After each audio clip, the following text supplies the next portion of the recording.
Pourquoi Holloway a-t-elle une réputation si redoutable? Eh bien, je pense que Holloway a une réputation si redoutable à cause de certaines des criminels notoires qui sont passés par les portes de Holloway. Donc, nous pensons à des personnes comme Vanessa George, la pédophile. Nous parlons de la tueuse en série Joanna Dennehy. Donc, ces femmes qui ont commis des crimes violents assez importants. Holloway a été témoin de certains des moments les plus importants et significatifs de l'histoire criminelle. De la montée de la peur des inconnus, provoquée par la meurtrière des Moore, Myra Hindley, à l'hébergement de la dernière femme à être pendue, Ruth Ellis.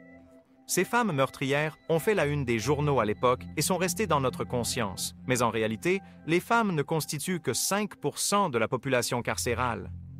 Eh bien, je pense que nous avons une telle fascination pour les femmes qui commettent des crimes violents, en particulier des crimes comme le meurtre, parce qu'ils sont si abominables. Elles sont l'antithèse absolue de la féminité. Et nous devenons obsédés par ces cas extrêmes et nous oublions qu'en réalité, elles sont la minorité des femmes délinquantes. Aujourd'hui, il y a environ 90 000 prisonniers en Angleterre et au Pays de Galles, mais seulement 4 000 d'entre eux sont des femmes. Plus de la moitié des femmes sont en prison pour avoir commis des infractions afin d'obtenir de l'argent pour acheter de la drogue et 82% ont commis des actes non violents. Vous êtes professionnel, vous êtes éduqué, vous êtes de la classe moyenne. Ce n'était pas le genre de femme que vous rencontriez à Holloway, n'est-ce pas? Oh, il y en avait. Il n'y a aucun doute là-dessus. Il y avait des femmes qui étaient venues parce que quelque chose s'était passé dans leur travail en ville.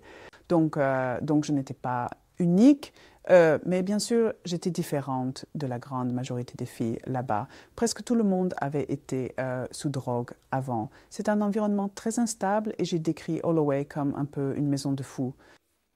D'une manière ou d'une autre, ça fonctionnait en quelque sorte. L'histoire de Holloway soulève de nombreuses questions sur la nature humaine et comment nous gérons son côté sombre. Parcourez les meurtres les plus choquants de l'histoire et vous trouverez les Victoriens derrière les actes les plus macabres. À la fin des années 1800 et au début des années 1900, l'infanticide représentait environ 65% de tous les homicides en Angleterre. Une telle tueuse en série était Amelia Dyer, surnommée la faiseuse d'anges, qui était responsable des meurtres d'environ 400 bébés sur une période de 20 ans. Le meurtre d'enfants était beaucoup plus courant à l'époque victorienne, simplement parce que c'était une période où il y avait beaucoup plus de grossesses non désirées, car il n'y avait pas autant de contraception. L'adoption était presque impossible et bien sûr, l'avortement était un événement clandestin terrible qui tuait presque toujours la mère. Les femmes essayaient souvent de tuer leurs enfants. Il y avait des bébés jetés dans la Tamise, il y avait des bébés étranglés et les hommes s'en sortaient indemnes, mais les femmes étaient condamnées.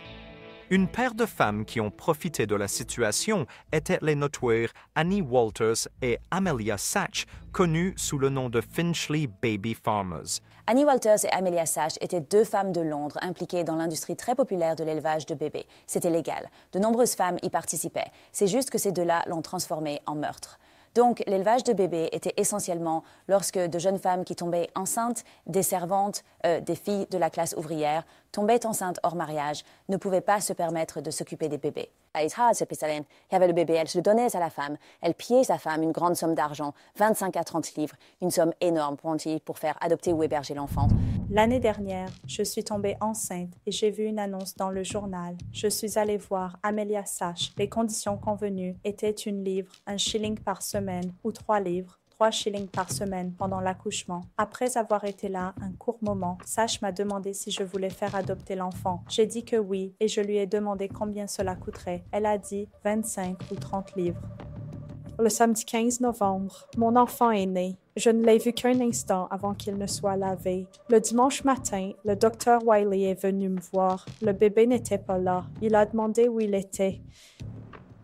Sachs a dit « Ma sœur l'a pris. » Je n'ai rien dit.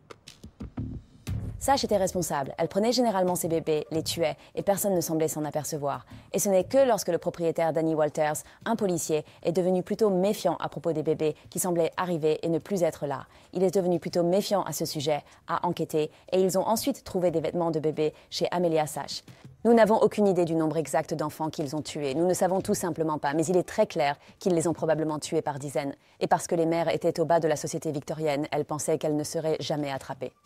Le 16 janvier 1903, il a fallu seulement 40 minutes à un jury de l'Old Bailey pour les déclarer toutes deux coupables et elles ont été exécutées quelques semaines plus tard, le 3 février à Holloway, C'était la première double pendaison féminine du 20e siècle et la dernière.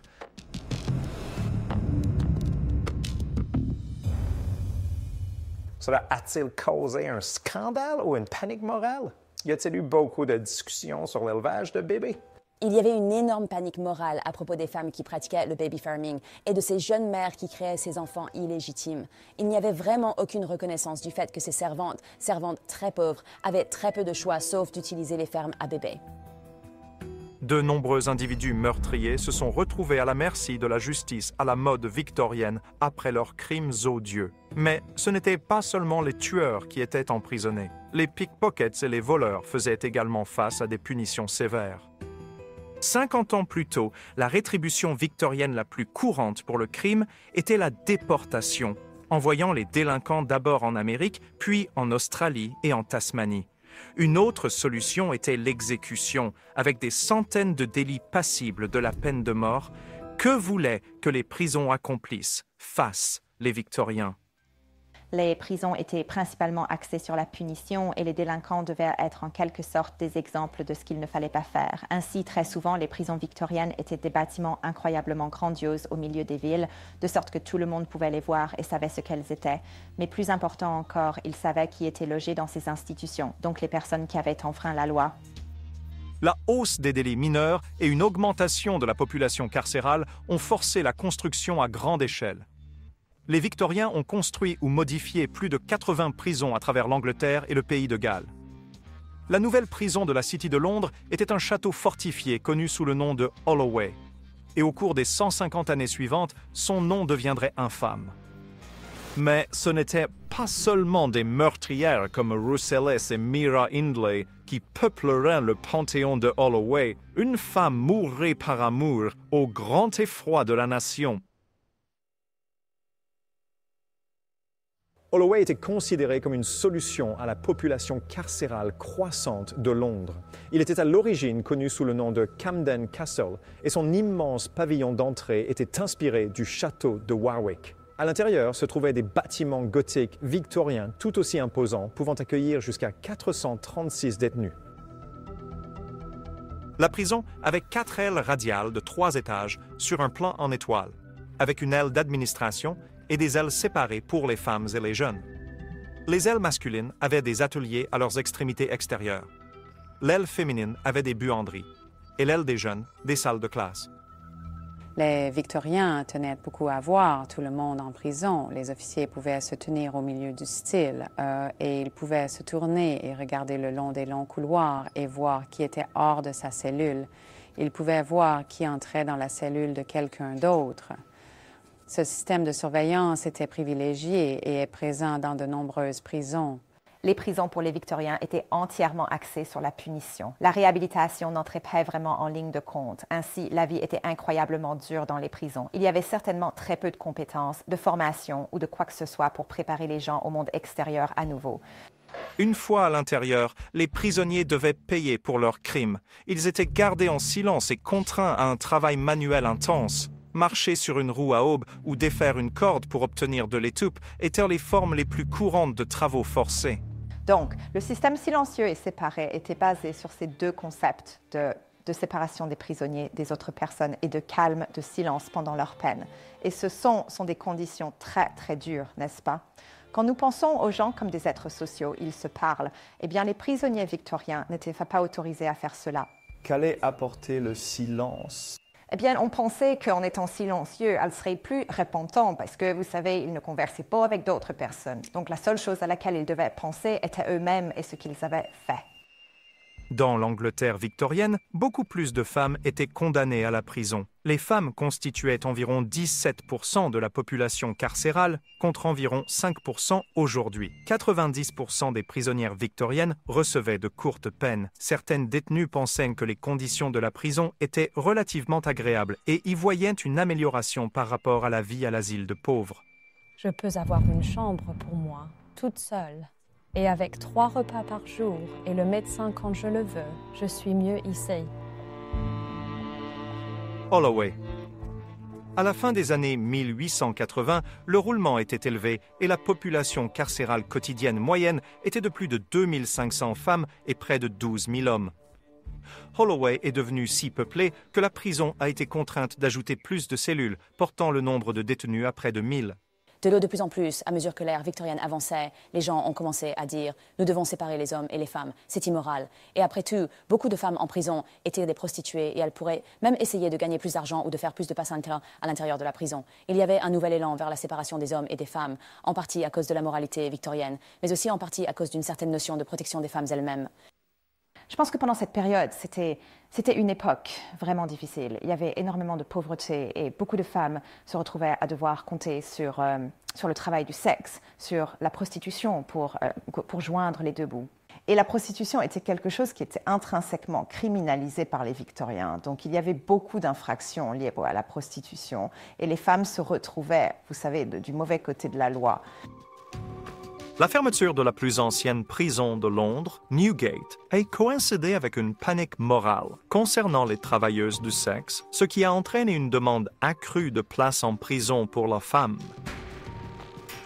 Au début du XXe siècle, les hommes avaient été retirés de Holloway et seules les femmes restaient entre ces murs. Et très vite, la prison est devenue synonyme de certaines des criminels les plus notoires et dangereuses du pays. Comment la société victorienne voyait-elle les femmes qui commettaient des crimes? Ils étaient considérés comme, premièrement, transgressant le code selon lequel les pauvres devraient vivre. Les pauvres devraient accepter leur situation. Ils devraient être reconnaissants envers les riches. Ils ne devraient pas voler. Les pauvres devraient être honnêtes. Et ils transgressaient aussi la notion de femme. Et la notion de femme était celle qui était douce, obéissante, qui préférait mourir dans la misère et la pauvreté plutôt que de vendre son corps ou de voler.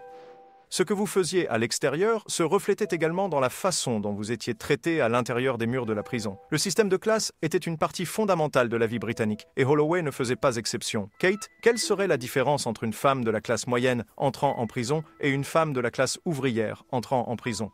Eh bien, il y avait vraiment 3 classes en prison. Il y avait la première classe, c'était les prisonniers très riches. Ils étaient autorisés à lire, ils étaient autorisés à avoir des livres, ils étaient autorisés à recevoir des visites. Il y avait donc le groupe de la classe moyenne, les femmes de la classe moyenne. C'était un groupe assez petit, mais elles faisaient de la couture. Et puis il y avait le groupe du bas. C'était que les grandes masses. Elles survivaient avec du porridge. Elles avaient très peu de privilèges. Elles étaient maltraitées. Personne ne se souciait d'elles. Et elles vivaient dans la misère. Les prisonnières politiques étaient généralement considérées comme de première classe, mais lorsque les suffragettes sont entrées en scène en tant que Women's Social and Political Union en 1903, elles ont été rétrogradées à la classe moyenne ou même inférieure. Eh bien, les suffragettes étaient un groupe de femmes dans ce pays qui étaient passionnées par l'obtention du droit de vote pour les femmes. Ils faisaient tout, depuis mettre le feu aux boîtes aux lettres, casser des fenêtres, jusqu'à lacérer des tableaux à la National Gallery. Ainsi, ils étaient aperçus comme violents et problématiques, et c'était eux qui étaient jetés en prison. Holloway était essentiellement un lieu de rencontre pour les suffragettes les plus célèbres et populaires. Passer du temps à l'intérieur de la prison est devenu connu sous le nom de diplôme de Holloway, ce qui leur donnait le droit de porter l'insigne de Holloway, une flèche de couleur pourpre, blanche et verte montée sur une herse en argent. Le problème était qu'une fois qu'elles étaient à Holloway, elles ne se laissaient pas intimider par le système. Elles faisaient toutes sortes de choses. Elles chantaient des chansons suffragettes. Il y a une belle histoire sur la façon dont les suffragettes défilaient autour de la cour d'exercice et Ethel Smith les dirigeait avec sa brosse à dents depuis la fenêtre dans les chansons suffragettes. Les suffragettes ont combattu le gouvernement depuis l'intérieur de la prison en participant à des grèves de la faim. Cela est devenu leur plus grande arme pour leur cause. Le gouvernement avait tellement peur qu'une femme meure en prison et devienne une martyre pour la cause que les femmes devaient être nourries de force, ce qui était en soi très angoissant. La femme était maintenue dans sa cellule et un tube était introduit dans son nez ou dans sa gorge. Et il y a même des témoignages de femmes dans d'autres prisons nourries par d'autres orifices, comme le vagin ou l'anus. Comment le gouvernement réagit-il au fait qu'un certain nombre de suffragettes veulent entamer une grève de la faim? Eh bien, entre en jeu la loi du chat et de la souris. Et c'est essentiellement une législation qui permet à la prison de laisser ses prisonnières se laisser mourir de faim sans les nourrir de force. Alors, elles deviennent plus faibles, elles deviennent moins perturbatrices. Vous savez, certaines d'entre elles meurent lorsqu'elles sont libérées de prison et parce qu'elles sont physiquement si mal en point, elles sont incapables de s'engager dans le genre d'activité qu'elles pratiquaient auparavant. Les suffragettes seraient libérées sous licence pour retrouver leur force. Si elles commettaient une infraction pendant leur libération sous licence, elles seraient immédiatement réarrêtées et renvoyées en prison, recommençant tout le processus. Du point de vue du gouvernement, c'était une arme très simple, mais efficace contre les suffragettes. Leur guerre contre l'injustice politique a pris fin lorsque la Grande-Bretagne a été plongée dans la Première Guerre mondiale en 1914. Leur campagne est passée de la violence au soutien au gouvernement. Le travail vital entrepris par les femmes pendant la guerre a conduit à la loi sur la représentation du peuple en 1918, permettant aux femmes de voter. Les sensibilités britanniques concernant les femmes et leur place dans la société ont encadré la prochaine exécution qui a eu lieu à Holloway. Malgré l'obtention du droit de vote et une apparente égalité accrue pour les femmes, on s'attendait toujours à ce qu'elles soient des épouses, mères et ménagères parfaites, sous peine de condamnation morale. Edith Thompson était la femme parfaite des années 20. Elle était intelligente, elle avait du succès, elle était attirante et elle était mariée à un mari aimant. Et puis elle est tombée amoureuse d'un jeune homme, Freddie Bywater, beaucoup plus jeune qu'elle. Et ils ont eu cette liaison très tourmentée. Elle est tombée complètement amoureuse de lui. Et puis quand elle et son mari revenaient après une sortie, Freddie Bywater a essentiellement surgi de derrière les buissons et a tué son mari. Même si Freddie l'a fait, Edith a également été jugée pour le meurtre. Et ce qui l'a incriminée, c'était toutes ces lettres dans lesquelles elle écrivait à Freddie, disant combien elle était malheureuse, comment elle souhaitait que son mari meure. Et cela est devenu une énorme cause célèbre. Il racontait à sa mère nos escapades du dimanche matin. Et il a beaucoup insisté sur le fait que le thé avait un goût amer. Comme si quelque chose y avait été ajouté, a-t-il dit. Maintenant, je pense que quoi que je lui donne d'autre, cela aura toujours un goût amer. Il le reconnaîtra et sera plus méfiant. J'ai beaucoup réfléchi à ce que tu as dit de Dan, chérie. Ne lui fais pas confiance. Je ne veux pas dire de ne rien lui dire parce que je sais que tu ne le ferais jamais. Si nous réussissons dans nos actions, chérie, les circonstances pourraient ensuite nous amener à vouloir des amis ou des aides, et nous ne devons pas avoir d'ennemis. Une chose qui a ému les gens était le fait qu'Edith était une femme. Et la dernière femme qu'ils avaient pendue était en 1907. Et c'était l'après-guerre, c'était les années 20. Et tout le monde pensait, nous sommes différents maintenant après la guerre. C'est un nouveau monde et nous ne sommes pas comme ces barbares d'avant-guerre. L'une des choses qui s'applique régulièrement aux femmes qui commettent des infractions, que l'on parle d'infractions extrêmes ou d'infractions féminines banales, et que la femme est souvent décrite comme étant doublement déviante. Qu'est-ce que cela signifie être doublement déviante? Quand nous parlons des femmes comme étant doublement déviantes, nous disons essentiellement qu'elles ont commis un crime. Donc elles ont enfreint les règles, les lois de la société, mais aussi qu'elles ont franchi une limite morale en termes de ce que nous attendons du comportement des femmes. Je ne peux m'empêcher de penser qu'une logique sinistre a opéré contre Edith Thompson. Son mari était mort, son amant allait mourir, et cette femme devait expier la perte des deux hommes. Edith Thompson et Freddie Bywater ont été pendus le 9 janvier 1923. Edith à Holloway et Freddie à Pentonville. Edith a été particulièrement traumatisante pour le bourreau parce qu'elle a eu une énorme hémorragie lorsqu'elle a été pendue. Et il y avait des discussions sur le fait qu'elle était peut-être enceinte, ce qui a été très bouleversant pour le bourreau qui s'est ensuite suicidé. Et après cela, il y a eu l'innovation selon laquelle les femmes devaient porter des culottes en toile de calicot très épaisse pour qu'aucune autre hémorragie ne soit jamais vue par quiconque. Donc, c'était juste si cela arrivait. Mais nous ne pouvions jamais vraiment voir les conséquences de notre brutalité. Edith est devenue la première femme en 20 ans à être pendue en Grande-Bretagne et la troisième à Holloway. Au début des années 1930, il y avait moins de condamnations et le nombre de détenus diminuait rapidement. La population carcérale féminine quotidienne avait diminué de 400% depuis les années 1900 et s'élevait à environ 600. Les prisons pour femmes ont également diminué en nombre, passant de 62 à seulement 7. Holloway est devenue la plus grande prison pour femmes de Grande-Bretagne et la seule à Londres. Elle deviendrait également le site d'un des sujets les plus débattus, la peine de mort. Et l'exécution d'une femme changerait le cours de l'opinion publique. L'ère de la prison victorienne touchait à sa fin, avec leurs immenses bâtiments imposants et leurs punitions sévères devenues une chose du passé. Pendant les époques victoriennes et édouardiennes, Holloway s'était forgé une réputation redoutable en tant que maison de correction redoutable. Puis, ça connaissait la mode des prisons a changé. La prison ne devait plus se limiter au travail forcé. Prévenir le crime par la réhabilitation est devenu l'objectif du jour. Pendant la Seconde Guerre mondiale, les rôles des femmes dans la société ont commencé à changer. Et en 1945, Holloway a nommé sa première gouverneure, Charity Taylor. Elle était très intéressée par l'idée de préparer essentiellement les femmes à la vie à l'extérieur pendant leur séjour à Holloway. Et certaines des réformes qu'elle a mises en œuvre étaient vraiment sans précédent. Elle suggère qu'il faut une approche psychologique envers les prisonniers. Donc, ce qu'elle dit, c'est que ce ne sont pas des personnes mauvaises et simplement horribles, qu'ils ont peut-être eu des vies malchanceuses, des vies difficiles et qu'ils pourraient avoir des difficultés mentales. Et nous devrions essayer de les aborder de cette manière psychologique pour voir si nous pouvons les aider. Les femmes étaient autorisées à se maquiller. Elles étaient autorisées à porter leurs propres vêtements et elles étaient autorisées à garder leur bébé en prison pour celles qui accouchaient pendant leur incarcération. Donc elle a vraiment fait une grande différence dans la vie de nombreuses femmes sous sa responsabilité. Mais il y avait un changement que Charity Taylor ne pouvait pas influencer, et c'était la peine de mort. Il n'y avait eu aucune exécution depuis 31 ans à Holloway depuis la pendaison d'Edith Thompson. En 1954, Stylo Christofi est devenue la 4e femme à être exécutée.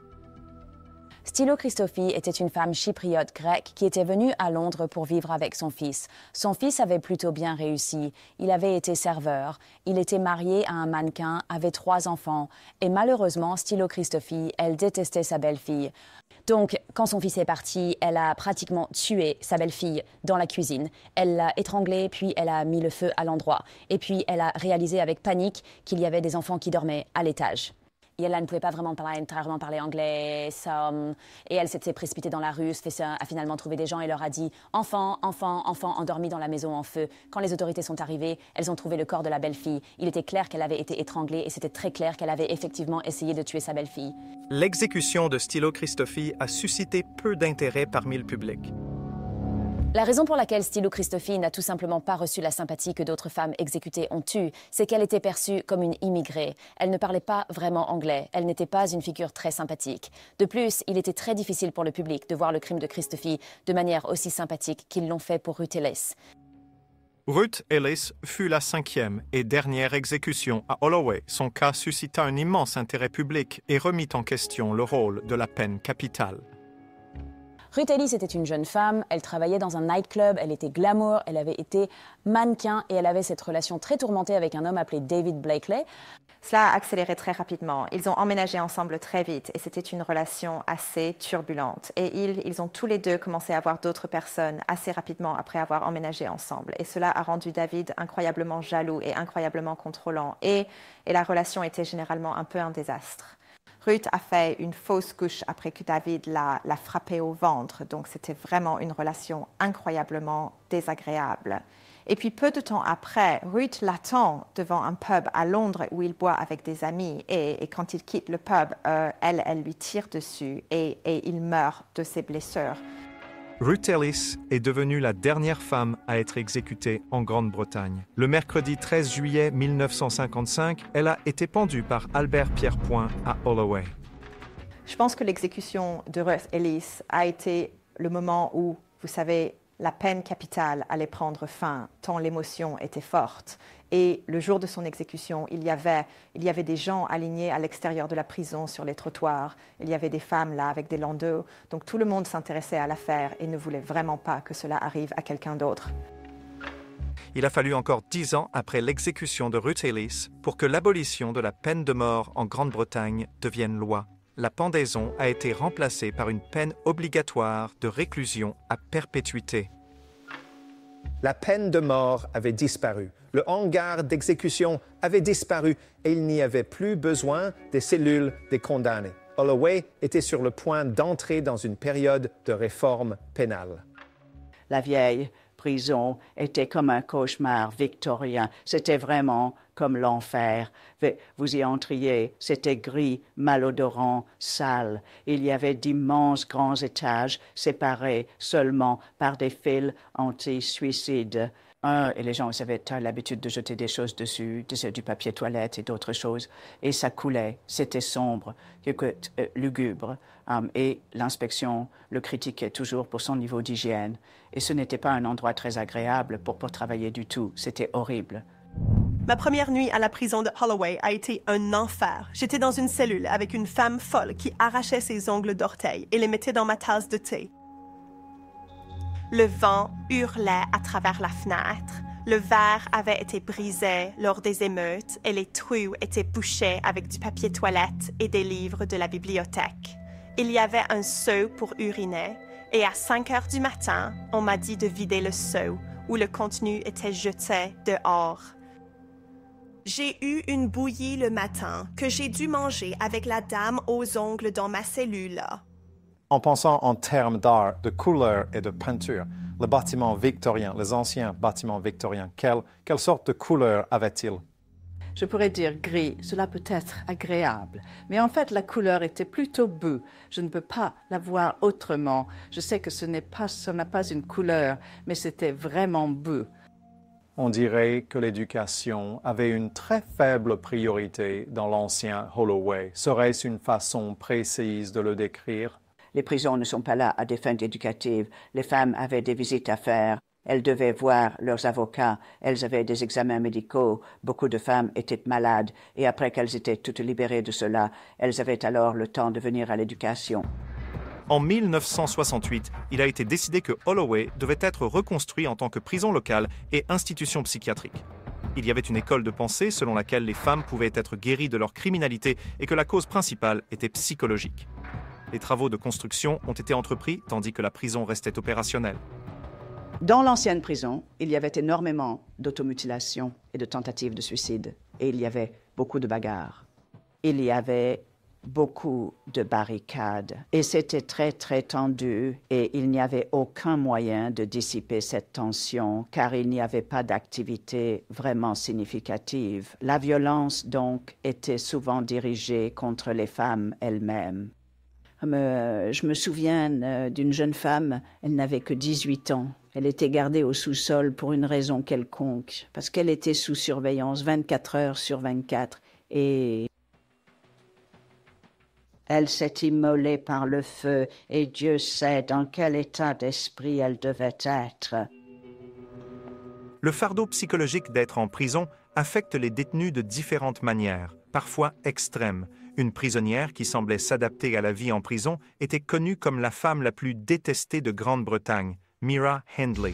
En 1966, Ian Brady et Mira Hindley ont été condamnés à la réclusion à perpétuité pour les meurtres de 5 enfants dans le Grand Manchester. Bien que Hindley ait eu une réputation notoire, elle se comportait étonnamment bien et s'est même tournée vers la foi catholique. Elle s'entendait bien avec ses co-détenus et en particulier avec l'un des gardiens. Myra Hindley a passé plusieurs années à Holloway et elle est devenue incroyablement proche de l'une des gardiennes de prison là-bas. Elle a eu une liaison avec une femme appelée Pat Cairns pendant 3 ans. Pat l'aidait à formuler un plan pour s'évader.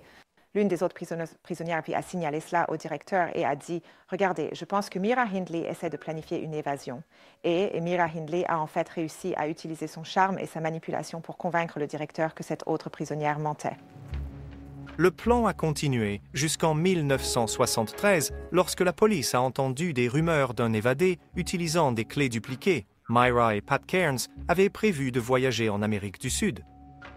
Pat a vraiment payé un prix assez élevé pour cela, parce qu'elle est allée en prison elle-même pendant plusieurs années et a perdu sa carrière dans le service pénitentiaire. Donc, je pense que c'est la preuve que même lorsque des criminels violents sont derrière les barreaux, elles sont encore tout à fait capables de manipuler les autres. Si l'affaire Hindley et Brady s'était produite peu après l'exécution de Ruth Ellis, je pense qu'elle aurait été assez déterminante pour inverser l'opinion publique. Parce que d'un côté, vous avez Ruth Ellis, c'est quelqu'un qui est elle-même une victime. Puis d'autre part, vous avez Hindley et Brady, dont le meurtre froid et calculé d'enfants a vraiment, vous savez, rendu les gens, vous savez, malades à l'estomac. Myra Hindley a purgé plus de 10 ans à Holloway avant d'être transférée dans une autre prison. Elle n'a jamais été libérée et est morte d'une pneumonie bronchique en 2002. Il avait fallu 15 ans pour redévelopper le nouveau Holloway et lorsqu'il fut achevé en 1985, les bâtiments archaïques et les conditions difficiles qui avaient existé pendant plus de 100 ans avaient disparu.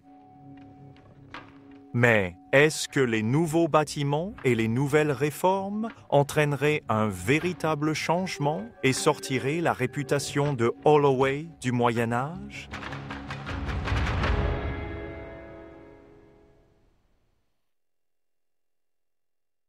Les bâtiments gothiques de la Holloway victorienne avaient littéralement abrité des milliers de femmes pendant ces 120 ans. Cependant, la réhabilitation exigeait un type d'architecture différent et les nouveaux bâtiments de Holloway étaient censés refléter cet objectif.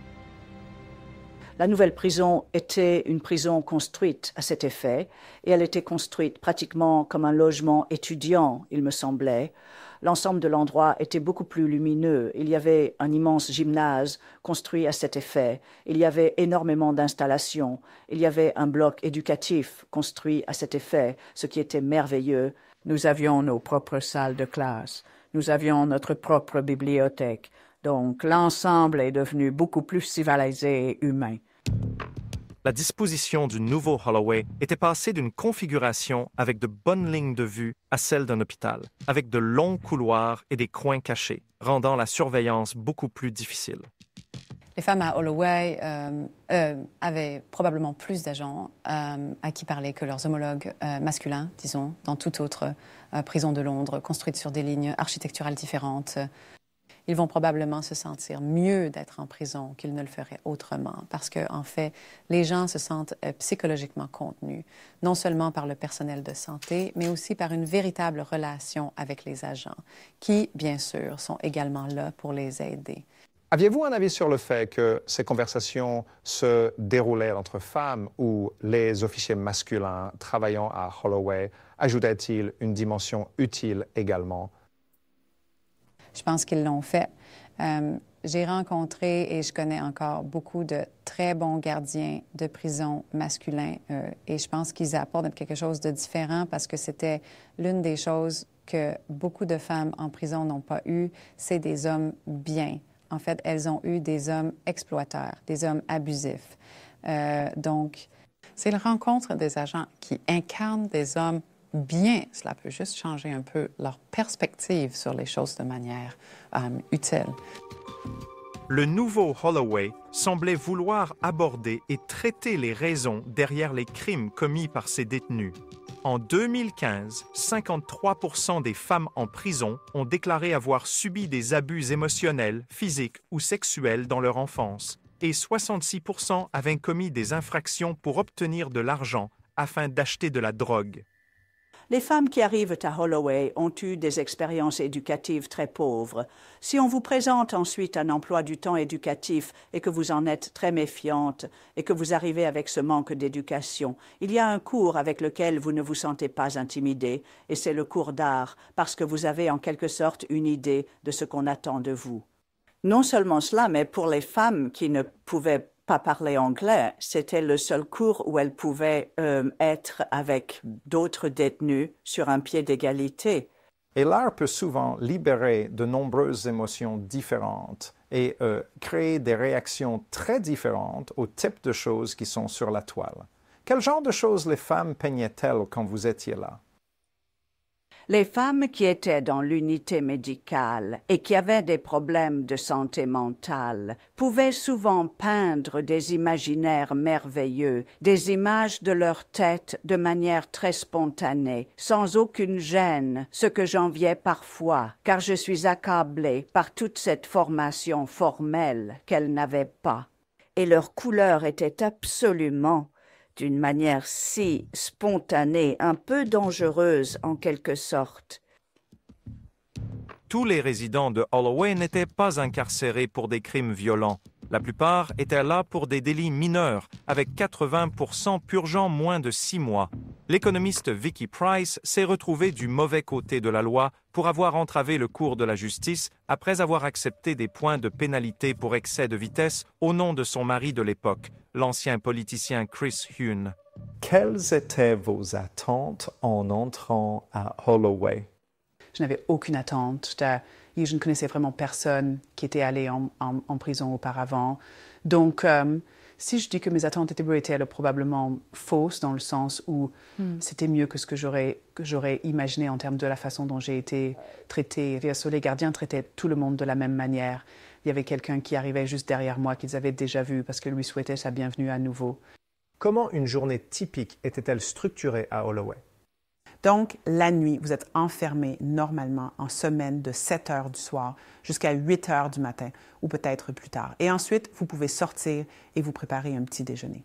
Et à moins que vous n'ayez un endroit où aller, comme une activité à laquelle vous vous êtes déjà inscrit, que ce soit l'éducation ou le sport, alors vous êtes enfermé à nouveau jusqu'à l'heure du déjeuner. Et puis vous avez encore 1 heure et vous êtes enfermé.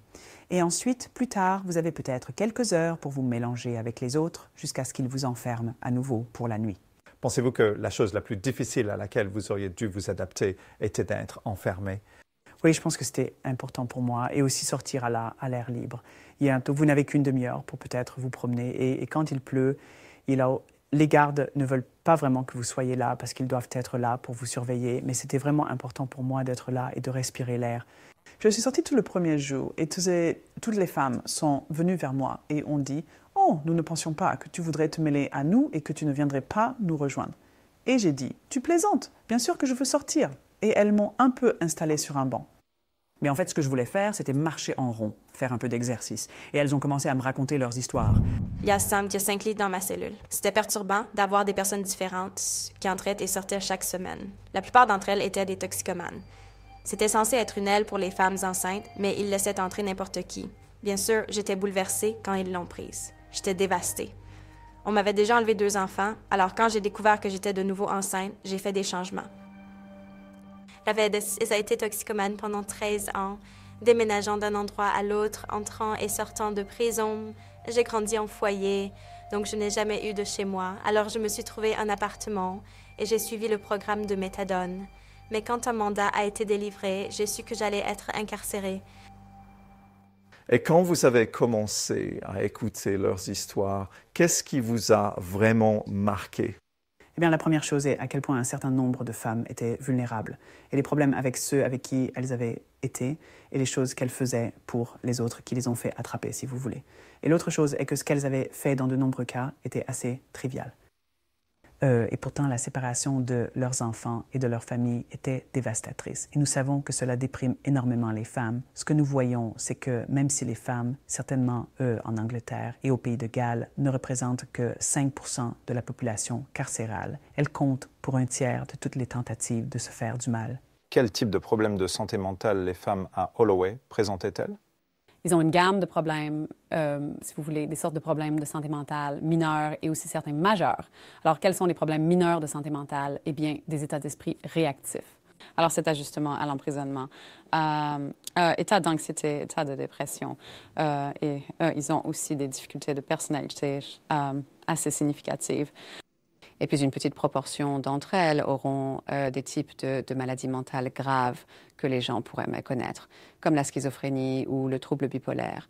Donc, des conditions à vie qui sont significativement invalidantes et où beaucoup soutiendraient que les femmes avec ces conditions ne devraient pas, en fait, être en prison. En 2015, HMP Holloway a été jugée inadéquate, vétuste, et a été ordonnée de fermer. 6 mois plus tard, les délinquantes ont été transférées vers des prisons plus récentes, décrites comme ayant un environnement plus humain. En Angleterre et au pays de Galles, il y a maintenant 11 prisons pour femmes abritant près de 4000 détenus. Quand nous examinons les délinquantes qui ont commis des infractions violentes, alors nous devrions les mettre en prison. Nous devrions les séparer pour qu'elles ne soient pas un danger pour le public. Mais je pense que lorsque nous faisons cela, nous devrions chercher à corriger leur comportement, à comprendre d'où il vient. Et vous savez, éventuellement, ces femmes auront la chance d'être réintégrées dans la société pour être un jour libérées. Donc nous devons nous assurer de bien faire cela. Et je pense que les petites prisons sont bien meilleures que les grandes prisons. Nous avons encore cette notion de sous-classe, des personnes qui sont pauvres, analphabètes, maltraitées, souffrant de maladies mentales, et il n'y a pas d'aide pour elles dans l'État au sens large. Et vous regardez le système victorien dans lequel les pauvres, les analphabètes, les maltraités et les personnes souffrant de maladies mentales, c'était eux qui étaient emprisonnés. Et puis, vous vous demandez jusqu'où nous sommes arrivés aujourd'hui. Ce sont encore une fois les personnes avec AOCs avec lesquelles nous remplissons nos prisons. Et vous commencez à vous dire, nous pensons souvent que nous sommes tellement supérieurs aux victoriens. Nous pensons que nous sommes bien meilleurs. Nous pensons qu'ils sont une société pleine de classes, sexistes et hypocrites. Mais avons-nous vraiment tant changé? La seule prison pour femmes de la capitale est la plus grande prison pour femmes du pays, abritant parfois nos délinquantes les plus notoires. Holloway allait toujours avoir une place dans la psyché britannique, même si cette place était parfois brouillée par nos attitudes envers les femmes qui commettent des infractions et les problèmes qu'elles posent. Et qu'en est-il de l'avenir? Il y aura toujours un petit nombre de femmes qui doivent être enfermées parce qu'elles sont dangereuses. Mais devons-nous encore continuer à regarder en arrière, vers le passé, pour trouver l'inspiration sur ce qu'il faut faire avec la grande majorité des femmes qui commettent des infractions? Les modes pénales vont et viennent.